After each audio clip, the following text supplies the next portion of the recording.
लूकॉस अध्याय 6। एक शब्बात पर मसीह यीशु अन्न के खेत से होकर जा रहे थे। उनके शिष्यों ने बालें तोड़कर मसल मसल कर खाना प्रारंभ कर दिया। यह देख कुछ फरीसियों ने कहा, आप शब्बात पर यह काम क्यों कर रहे हैं, जो विधान सम्मत नहीं? मसीह यीशु ने उन्हें उत्तर दिया, क्या आपने यह कभी नहीं पढ़ा कि भूख लगने पर दावीद और उनके साथियों ने क्या किया था? दावीद ने परमेश्वर के भवन में प्रवेश कर वह समर्पित रोटी खाई, जिसका खाना पुरोहितों के अतिरिक्त किसी अन्य के लिए विधान सम्मत न था। यही रोटी उन्होंने अपने साथियों को भी दी। मसीह यीशु ने उनसे कहा, मनुष्य का पुत्र शब्बात का प्रभु है। एक अन्य शब्बात पर मसीह यीशु यहूदी सभागृह में शिक्षा देने लगे। वहां एक व्यक्ति था जिसका दायां हाथ सूख गया था। फरीसी और शास्त्री इस अवसर की ताक में थे कि शब्बात पर मसीह यीशु इस व्यक्ति को स्वस्थ करें और वह उन पर दोष लगा सकें। मसीह यीशु को उनके मनों में उठ रहे विचारों का पूरा पता था। उन्होंने उस व्यक्ति को, जिसका हाथ सूखा हुआ था, आज्ञा दी, उठो, यहां सबके मध्य खड़े हो जाओ।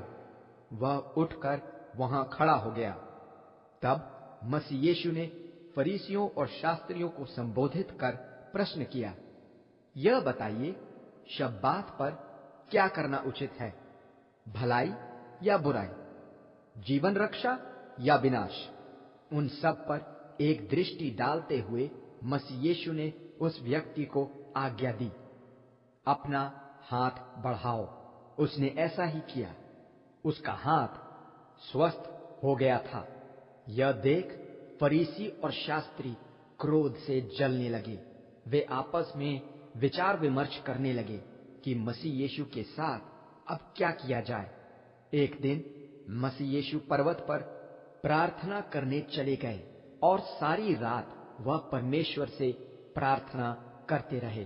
प्रातः काल उन्होंने अपने चेलों को अपने पास बुलाया और उनमें से 12 को चुनकर उन्हें प्रेरित पद प्रदान किया। शिमोन, जिन्हें वह पेत्रोस नाम से पुकारते थे, उनके भाई आंद्रेयास, याकूब, योहन, फिलिप्पोस, बार्थोलोमियोस, मत्ती, थोमास, हल्फियोस के पुत्र याकूब, राष्ट्रवादी शिमोन, याकूब के पुत्र यहूदा तथा कारियोतवासी यहूदा, जिसने उनके साथ धोखा किया। मसीह यीशु उनके साथ पर्वत से उतरे और आकर एक समतल स्थल पर खड़े हो गए। यरूशलेम तथा समुद्र के किनारे के नगर तसोर और तसीदोन के आए लोगों तथा सुनने वालों का एक बड़ा समूह वहां इकट्ठा था, जो उनके प्रवचन सुनने और अपने रोगों से चंगाई के उद्देश्य से वहां आया था। इस समूह में वे दुष्टात्मा से पीड़ित भी सम्मिलित थे, जिन्हें मसीह यीशु प्रेत मुक्त करते जा रहे थे। सभी लोग उन्हें छूने का प्रयास कर रहे थे, क्योंकि उनसे निकली हुई सामर्थ्य उन सभी को स्वस्थ कर रही थी। अपने शिष्यों की ओर दृष्टि करते हुए मसीह यीशु ने उनसे कहा, धन्य हो तुम सभी जो निर्धन हो, क्योंकि परमेश्वर का राज्य तुम्हारा है। धन्य हो तुम जो भूखे हो, क्योंकि तुम तृप्त किए जाओगे। धन्य हो तुम जो इस समय रो रहे हो, क्योंकि तुम आनंदित होगे। धन्य हो तुम सभी जिनसे सभी मनुष्य घृणा करते हैं, तुम्हारा बहिष्कार करते हैं, तुम्हारी निंदा करते हैं, तुम्हारे नाम को मनुष्य के पुत्र के कारण बुराई करने वाला घोषित कर देते हैं। आनंदित होकर हर्षोल्लास में उछलो कूदो, क्योंकि स्वर्ग में तुम्हारे लिए बड़ा फल होगा। उनके पूर्वजों ने भी भविष्यद्वक्ताओं को इसी प्रकार सताया था। धिक्कार है तुम पर, तुम जो धनी हो, तुम अपने सारे सुख भोग चुके। धिक्कार है तुम पर, तुम जो अब तृप्त हो, क्योंकि तुम्हारे लिए भूखा रहना निर्धारित है। धिक्कार है तुम पर, तुम जो इस समय हंस रहे हो, क्योंकि तुम शोक तथा विलाप करोगे। धिक्कार है तुम पर, जब सब मनुष्य तुम्हारी प्रशंसा करते हैं, क्योंकि उनके पूर्वज झूठे भविष्यवक्ताओं के साथ यही किया करते थे। किंतु तुम जो इस समय मेरे प्रवचन सुन रहे हो, अपने शत्रुओं से प्रेम करो तथा उनके साथ भलाई, जो तुमसे घृणा करते हैं, जो तुम्हें शाप देते हैं, उनके लिए भलाई की कामना करो, और जो तुम्हारे साथ दुर्व्यवहार करें, उनके लिए प्रार्थना। यदि कोई तुम्हारे एक गाल पर प्रहार करे, उसकी ओर दूसरा भी फेर दो।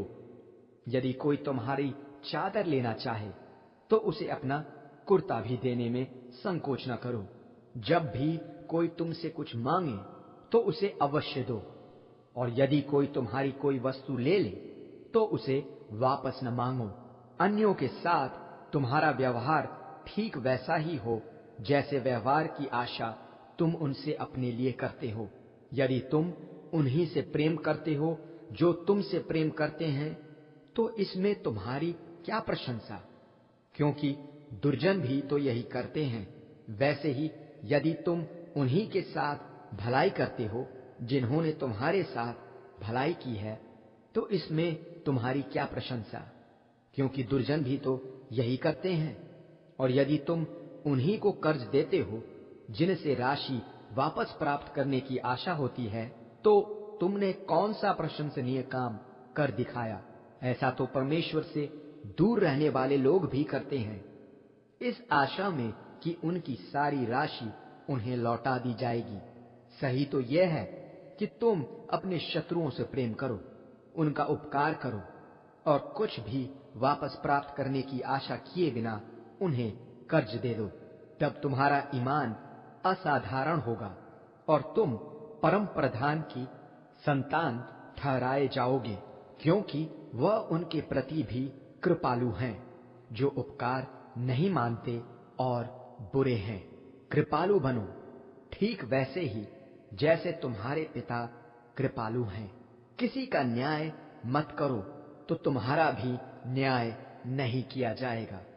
किसी पर दोष मत लगाओ, तो तुम पर भी दोष नहीं लगाया जाएगा।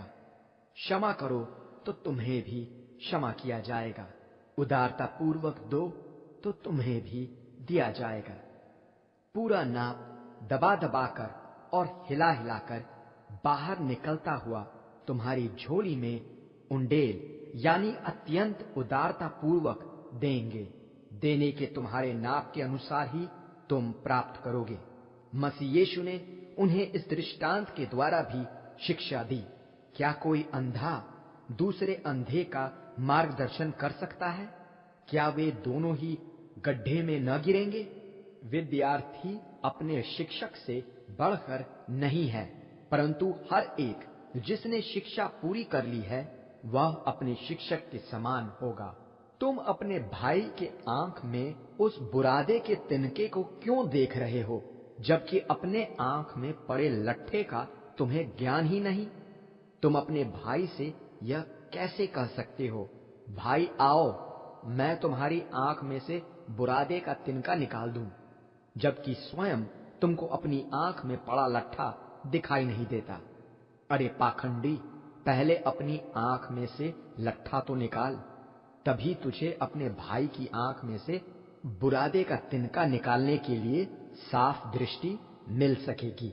कोई भी अच्छा पेड़ बुरा फल नहीं लाता और न बुरा पेड़ अच्छा फल।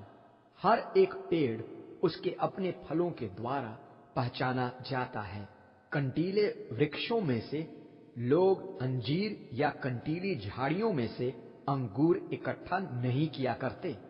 भला व्यक्ति अपने हृदय में एकत्रित भलाई में से भलाई ही प्रस्तुत करता है, वैसे ही बुरा मनुष्य अपने हृदय में एकत्रित बुरे विचारों में से बुराई ही निकालता है।